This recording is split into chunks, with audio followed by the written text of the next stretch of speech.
Anak yang santun, perilakunya baik, itu bukan produk instan. Tidak seperti mie instan, diagi-agi, tidak lama sudah itu bisa dimakan, bisa dinikmati. Anak yang berakhlakul karimah itu bukan produk instan. Tidak bisa didapatkan hanya dengan menyekolahkan anak kepada sekolah tertentu. Tidak cukup hanya dengan memberikan pengajaran-pengajaran orang tua mengajari anaknya. Tidak cukup itu saja.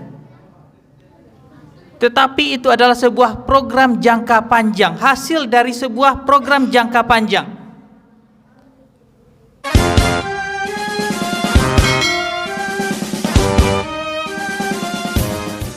Materi yang akan kita sampaikan pada kesempatan ini adalah menanamkan akhlakul karimah pada anak. Akhlakul karimah, akhlak artinya perangai, tingkah laku. Karimah artinya mulia, terpuji. Jadi menanamkan perilaku-perilaku mulia pada anak kita. Bapak-bapak, ibu-ibu, ayat yang sering kita dengar yang berisi sebuah doa yang terdapat dalam surah Al-Furqan ayat 74. A'udzubillahi minasyaitonir rajim. Walladzina yaquluna rabbana hab lana min azwajina wa dzurriyyatina qurrata a'yun waj'alna lil muttaqina imama. Orang-orang yang berdoa mengatakan, ya Tuhan kami, berikanlah kepada kami istri-istri dan keturunan yang menyejukkan mata, dan jadikanlah kami imam bagi orang-orang yang bertakwa. Yang kita pahami dari ayat ini adalah salah satu yang membuat seseorang itu bahagia, sumber kebahagiaan dalam hidup itu adalah ketika memiliki anak-anak yang menjadi penyejuk bagi kita. Tidak sedikit orang yang ketika melihat anaknya gelisah, sama siakanya mencari parangi anaknya.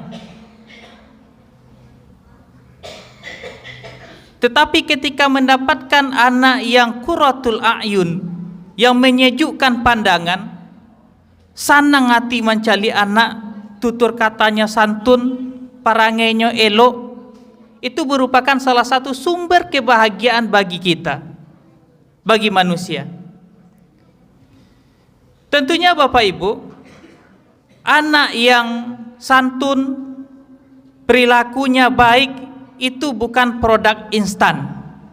Tidak seperti mie instan, diagi-agi, tidak lama sudah itu bisa dimakan, bisa dinikmati. Anak yang berakhlakul karimah itu bukan produk instan. Tidak bisa didapatkan hanya dengan menyekolahkan anak kepada sekolah tertentu. Tidak cukup hanya dengan memberikan pengajaran-pengajaran orang tua mengajari anaknya. Tidak cukup itu saja. Tetapi itu adalah sebuah program jangka panjang, hasil dari sebuah program jangka panjang.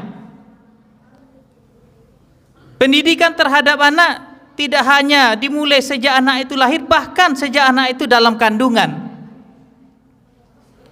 Dan kalau kita telusuri lagi, bahkan mempersiapkan seorang anak yang berakhlakul karimah dimulai dari seseorang mencari pasangannya. Oleh sebab itu pada malam ini kita akan membicarakan tahapan-tahapan supaya yang merupakan ikhtiar bagi seseorang supaya dikaruniai oleh Allah seorang anak yang berakhlakul karimah. Yang pertama tentunya seseorang ketika mencari pasangan, Mungkin ini sebuah pesan bagi adik-adik kami, pelajar, mahasiswa yang nantinya akan berumah tangga. Allah Subhanahu wa taala berfirman dalam surat An-Nur ayat 26. A'udzubillahi minasyaitonirrajim. Al-khabisatu lil khabisin wal khabisuna lil khabisat wat thayyibatu lit thayyibin wat thayyibuna lit thayyibat. Wanita-wanita yang berperilaku keji itu untuk laki-laki yang berperilaku keji. Laki-laki berperilaku keji itu untuk wanita yang berperilaku keji. Laki-laki, wanita yang baik untuk laki-laki yang baik, dan laki-laki yang baik untuk wanita yang baik. Konteks ayat ini adalah membersihkan Ibunda Aisyah dari tuduhan-tuduhan yang tidak baik dari orang-orang munafik. Tapi kalau diperlebar penafsirannya, ini bisa dijadikan sebuah konsep jodoh, bahwasanya jodoh orang yang baik itu insya Allah mendapatkan yang baik. Kalau orang yang tidak baik akan berjodoh dengan orang yang tidak baik. Orang yang memiliki akhlak yang baik, dia akan tertarik dengan orang yang berakhlak baik pula. Tidak semua wanita yang suka dengan laki-laki yang soleh misalnya. Tidak semua laki-laki suka dengan wanita yang soleha. Karena tidak jarang kita mendengar kata-kata, "Nyo nak cocok dah awak. Terlalu alim, malih awak." Jadi ini adalah sebuah ketertarikan hati, bahwasanya orang-orang baik itu tertarik dia dengan orang-orang baik pula. Orang-orang yang agak nakal tertarik dengan orang-orang yang agak nakal pula. Jadi intinya ketika akan mendapatkan pasangan yang baik, baikkan diri kita dulu. Ini bagi adik-adik kami yang akan berumah tangga nantinya, tentunya kita ingin memiliki pasangan yang baik.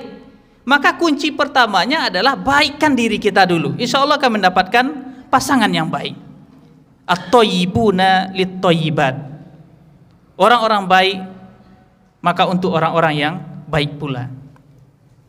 Arti yang pertama, ikhtiar yang pertama adalah mencari pasangan yang baik untuk melahirkan generasi yang berakhlakul karimah. Ikhtiar yang kedua adalah ketika seorang ibu mengandung anaknya. Secara ilmiah usia 4 bulan janin itu sudah bisa mendengar, pendengarannya sudah berfungsi.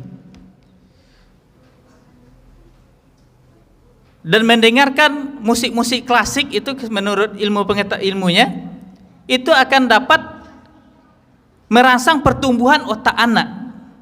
Tentunya kita sebagai orang muslim tidak cukup dengan hanya musik klasik saja. Banyak kalimat-kalimat thayyibat atau bacaan Al-Quran yang kita dengarkan kepada bayi yang sedang di dalam kandungan, sehingga dia terbiasa dengan kalimat-kalimat thayyibat, terbiasa dengan ayat-ayat Al-Quran. Itu adalah bentuk proses pendidikan anak sejak dini, sejak dalam kandungan, supaya kelak dia menjadi anak yang berakhlakul karimah, berperilaku yang santun, sopan. Itu yang kedua. Kemudian yang ketiga, bapak-bapak, ibu-ibu, ketika anak itu sudah lahir. Ketika anak itu sudah lahir, apa yang harus kita lakukan supaya anak itu kelak menjadi anak yang berperilaku yang baik, perilaku yang santun? Oleh sebab itu, kita lihat profil orang tua yang diceritakan di dalam Al-Quran dalam mendidik anaknya. Yang menjadi role model di dalam Al-Quran dalam mendidik anak adalah kisah Luqman. Dalam surat Luqman ayat 13 dikatakan bahwasanya wa idz qala Luqmanu libnihi wa huwa ya'izuhu. Dan ingatlah ketika Luqman berkata kepada anaknya dan dia sedang memberikan pendidikan kepada anaknya. Apa ajaran pertama yang diberikan Luqman kepada anaknya? la tusyrik billah. Janganlah mempersekutukan Allah. Jadi ajaran pertama kepada anak yang diberikan oleh orang tua adalah penanaman akidah. Penanaman akidah sejak dini. Bagaimana caranya? Tentunya pada anak-anak usia balita, kita biasakan mereka dengan kisah-kisah toladan para nabi. Kisah-kisah, banyak kisah-kisah di dalam Al-Quran. Kita biasakan mereka dengan kisah-kisah tersebut. Bisa kita ceritakan secara langsung, bacakan buku ceritanya, buku kisahnya, atau dilihatkan animasi-animasinya yang berisi kisah-kisah keteladanan para nabi dan rasul. Ini adalah penanaman akidah terhadap anak sejak usia dini. Dan yang perlu kita hindari adalah hindari untuk mendidik anak dengan hal-hal yang berbau takhayul, hal-hal yang berbau mitos. Apa contohnya? Mungkin kita dulu pernah dididik dengan hal-hal seperti itu. Jangan duduk di atas banta beko dek bisua. Mitos. Tahayul. Jangan berpayung di atas rumah. Nanti disongkok oleh lebah misal. Banyak mitos-mitos. Hindari kita mengajari anak dengan hal-hal yang berbau mitos dan tahayul. Karena itu akan bisa merusak akidah mereka. Itu yang pertama, menanamkan akidah kepada anak sejak dini. Kita berpedoman terhadap apa yang diajarkan oleh Luqman kepada anaknya. Bapak-bapak, ibu-ibu, kemudian yang harus kita tanamkan kepada anak sejak usia dini adalah mengajari anak untuk bersopan santun kepada orang tua. Kita ajari anak itu bagaimana cara berakhlak kepada orang yang lebih besar dari dia. Tidak boleh meninggikan suara, merendahkan suara di hadapan orang tua. Tidak boleh duduk lebih tinggi dari orang tua. Ini kita biasakan mengajarkannya kepada anak-anak kita. Karena tidak jarang kita lihat sekarang, ambo di sekolah sering menemukan nada bicara peserta didik itu yang lebih tinggi dari kita ngomong. Itu kan sesuatu yang tidak sopan, tidak berakhlak. Sampai ada yang dalam Al-Quran dikatakan wala taqul lahuma uff. Janganlah mengatakan cis kepada orang tua. Cis itu kalau bahasa awaknya mandaceh, mencapak. Tapi kini tidak sedikit anak kita temukan ketika dia agak kesal sedikit, dia mengatakan cis. Kalau di sekolah kaguru, mode itunya. Mungkin di rumah ke orang tua. Mungkin pendidikan, penanaman sopan santun seperti ini yang perlu kita sering-sering ingatkan kepada anak-anak kita sejak usia dini.